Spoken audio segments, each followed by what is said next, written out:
Hello friends, today I will show you how to delete all Facebook watch history. If you found this video useful, then please do like and subscribe. Now let's move directly to the steps.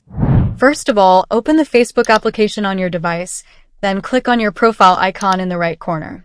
Next, click on this gear icon to go to the settings and privacy page. Now on this page, scroll down and stop at your activity section. In this section, click on the first option, Activity Log. If you don't know what the activity log is, it is the page where you can view and manage all your Facebook activities. But in this video, you will learn how to delete your Facebook watch history. Now scroll this row to the right. Simply click on Videos Watched. Alright friends, now you can see all the watched videos displayed here. If you want to delete only one video, then click on the three dots and then just click on Delete.